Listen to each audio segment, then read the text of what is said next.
이게 말이 나와서 하는 얘기인데 주의 집중 능력이 부족하고 충동적이고 공격적이고 산만한 행동을 한다 그래서 다 ADHD는 사실 아니거든. 그치. 그래서 되게 모호한 것 같아. 왜냐면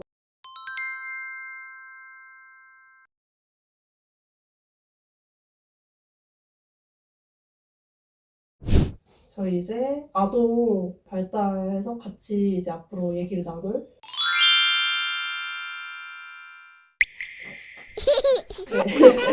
그래서 오늘은 첫 시간이라서 무슨 주제로 하면 좋을까 좀 생각을 해봤는데 좀 관심이 있는 분야가 아무래도 좀 ADHD 분야였어. 이건 왜냐면 내 동생도 예전에 어렸을 때 소아 ADHD를 앓았던 경험이 있고 그래서 요즘도 또 그리고 막 최근에 뭐 ADHD가 3-4배 정도 많이 늘었다 이런 맞아, 얘기를 맞아. 보면서 좀 이거를 얘기해보면 어떨까 싶어가지고 일단 이거 주제로 삼았고 그래서 일단은 가장 좀 궁금한 게 어쨌든 ADHD가 엄청 주의력이 부족해서 엄청 산만하게 행동을 한다든지 집중을 못하고 뭐 이거 하고 저거 하고 이런 사람을 얘기하는 걸로 생각을 하고 있는데 실제로 이런 정신건강 쪽에서는 ADHD를 저게 어떻게 판단을 하는지가 먼저 설명을 해주면 좋을 것 같아요.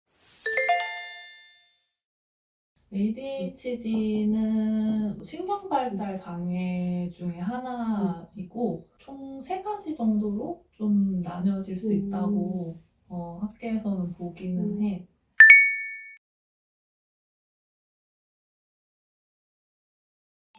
주의력 결핍 우세형 하나는 그렇고 두 번째가 과잉행동 충동형이 두 번째고 이 첫 번째 두 가지 다 가지고 있는 게 복합형인데 좀 산만하고 충동적으로 여기저기 돌아다니고 이런 아이들은 보통은 복합형이나 과잉행동 충동형에 속하는 애들이 많은 편이고 주의력 결핍 우세형은 조금 더 그런 행동으로 드러나기보다는 조용한 ADHD라고 얘기도 하는데 공상에 빠져 있는 것처럼 멍하게 있고 딴 생각을 한다거나 주의를 잘 기울이지 못해가지고 경청을 좀 못해. 그래서 수업 시간에 뭐 질문을 하거나 이러면 네? 뭐라고요?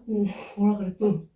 방금 뭐라 그런 거죠? 이런 식으로 되묻는 것도 많고 수업 시간뿐만 아니라 아이들이랑 어울릴 때도 게임 규칙이라든지 노래 외우기라든지 그런 거를 오랫동안 공부 같은 걸 잘 못하는 공부도 그렇고 그런 규칙 이해가 좀 익히는데 시간이 오래 걸리는 편이기는 해. 근데 궁금한 게 보통 유치원이나 이런 애기들 같은 경우에 원래 주의할 수 있는 기간이 되게 짧잖아. 그래서 하지. 그런 거를 산만한 거야. 조금 우리 애가 막 계속 이렇게 왔다 갔다 하네? 이렇게 의심을 할 수 있을 것 같은데 조용한 편의 ADHD를 좀 알아채는 게 더 힘든가? 그래서 임상 그런 병원에서 오는 애들을 보면은 그런 애들은 좀 늦게 오기는 해. 뭔가 특별히 막 원하는 행동을 하거나 뭐 친구들하고 갈등이 막 있다거나 그런 거는 아닌데 딴 생각하는 것 같아. 말해도 말귀를 한 번에 못 알아들어. 막 다시 되묻는 경우가 많거나 물건을 자주 잃어버리고 나 같은데 근데 그런 게 좀 일상에서 만연한 게 많아. 그러니까 막 뭐 이렇게 막 한두 번 크게 잃어버리고 이런 게 아니라 놓고 오는 게 정말 빈번하거나 뭔가 이런 게 숙제 같은 것도 했는데 배터리가 안 가져오는 거 잤다거나.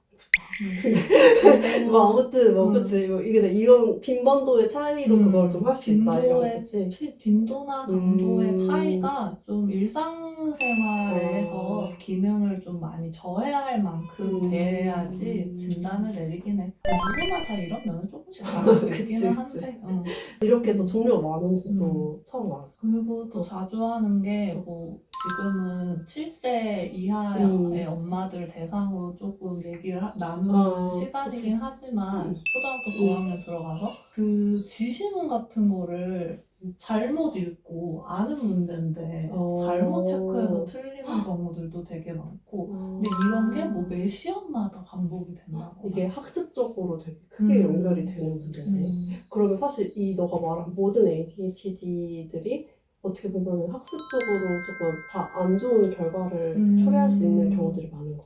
100%다 학습에 문제가 있다라고 보기는 어려운데 최근 연구나 논문 같은 거를 살펴보면은 학업 성취 같은 게 똑같은 IQ를 가지고 있더라도 ADHD 진단을 받은 애들이 그냥 정상군의 아이들보다는 학업 성적이 더 낮다는 보고들이 많아.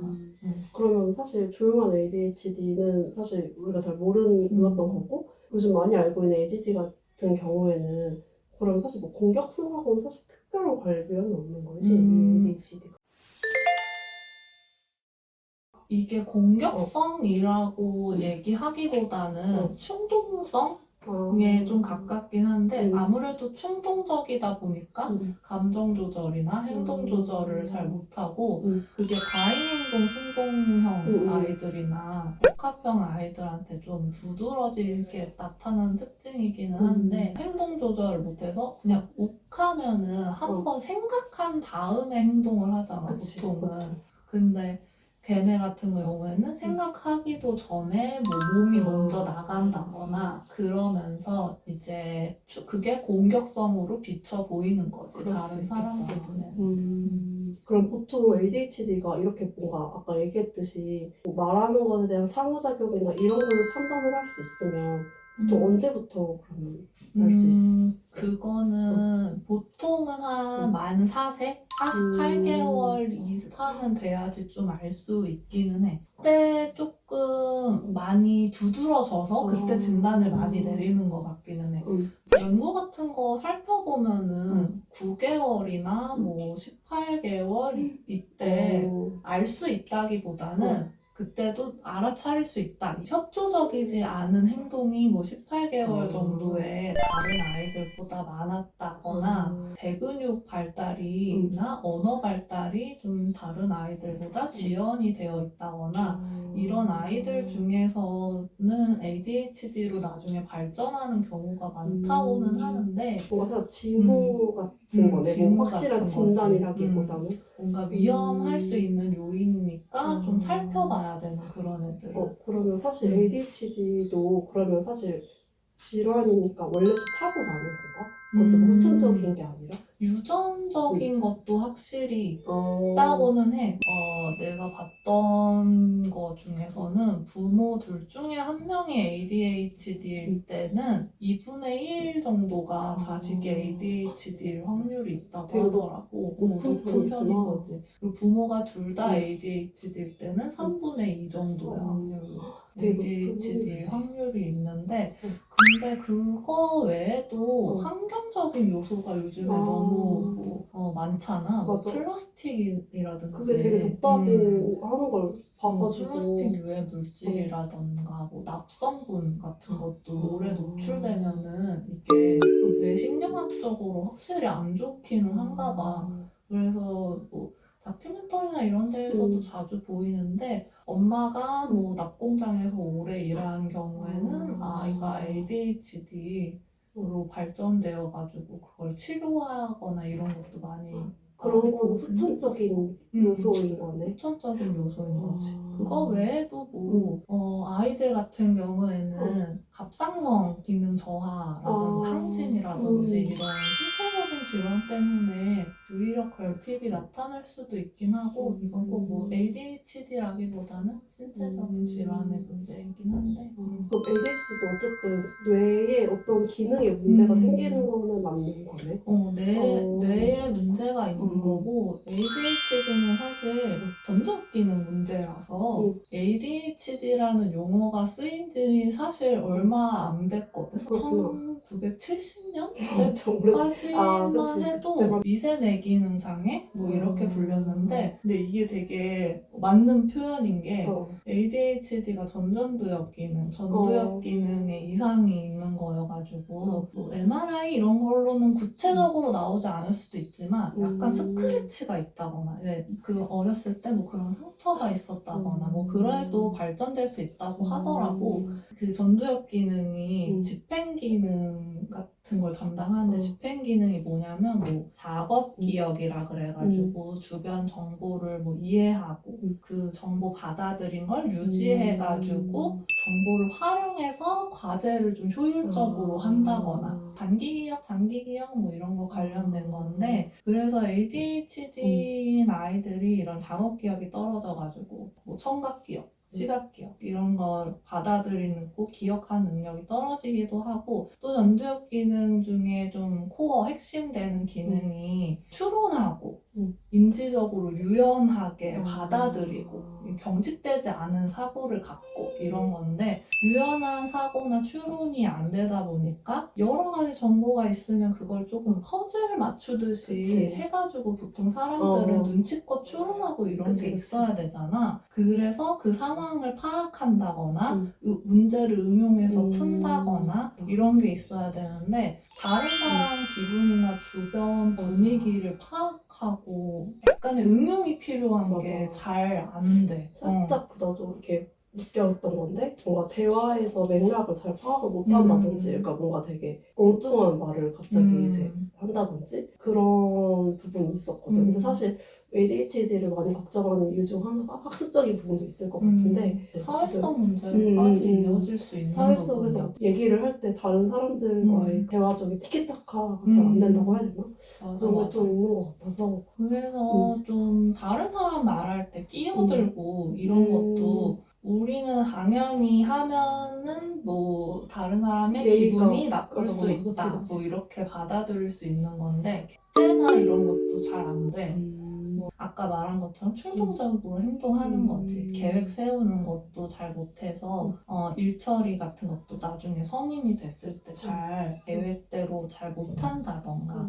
그래서 전반적으로 봤을 때 유치원까지는 그렇게 티가 안 나. 그냥 그럴 수 있지. 조금 뭐 남자애니까 조금 산만할 수 있지. 뭐 여자애니까 좀 조용할 수 있지. 뭐 순해서 그런가 보다. 약간 호기심이 많아서 그런가 보다 우리 애가 이러는데 초등학교 들어가면 이제 규칙이나 규율이 좀 더 많아지고 요구하는 것도 많아지잖아. 그럴 때 많이 이제 티가 나는 거지. 그럼 이게 혹시 뭐 보통 우리가 생각하는 ADHD는 이렇게 산만하고 이런 거다 보니까 또 남자, 그러니까 뭐 이런 거 따질 수는 없지만 뭔가 여자아이와 남자아이를 했을 때 조금 차이가 또 있기도 한가 혹시?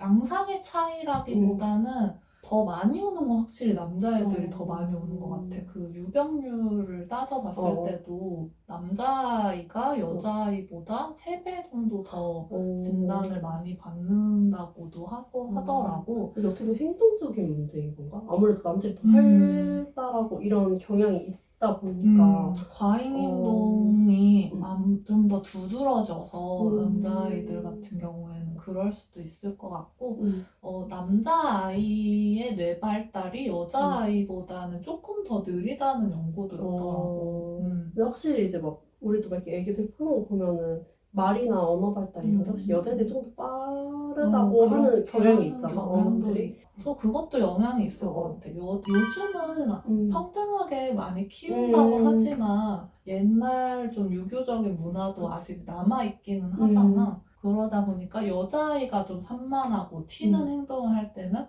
좀 가만히 있어라, 조용히 해라 이런 피드백을 더 많이 받으니까 여자아이들은 조금 더 정숙하고 안 그런 척 하려고 하고 그런 게 없잖아 있을 것 같거든. 근데 남자애들은 상대적으로 그런 피드백을 여자아이들만큼은 받지 않아서 더 튀는 행동을 학교에서 많이 할 수도 있고. 그럼 확실히 ADHD도 뭔가 통제가 하거나 이렇게 훈육을 하면 그런 ADHD적인 양상을 좀 덜 드러낼 수 있는 건가? 많지는 아니어도 혈압같이 뭐 관리하는 개념이라고 음. 생각하면은 쉬울 것 같아. 그래서 뭐 ADHD인 아이들은 치료를 빨리 할수록 조금 학교 적응이라든지 대인관계에서도 좀 더 낫다는 연구들도 있기는 해.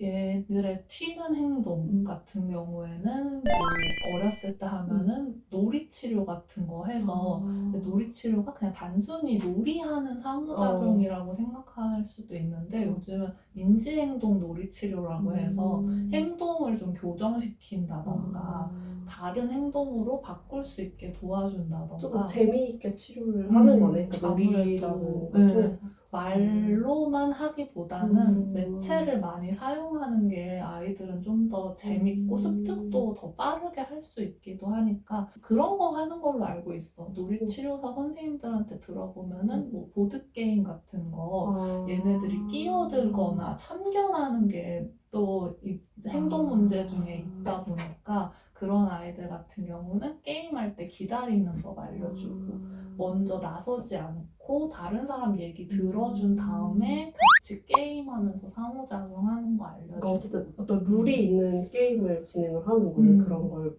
지켜주기 위해서. 뭐 놀이할 때도 장난감 같은 거 생각하는 것보다 행동이 먼저 나간다 그랬잖아. 그냥 가지고 가고 싶으면 이렇게 가져가 버리는 경우들이 있어. 남의 건데.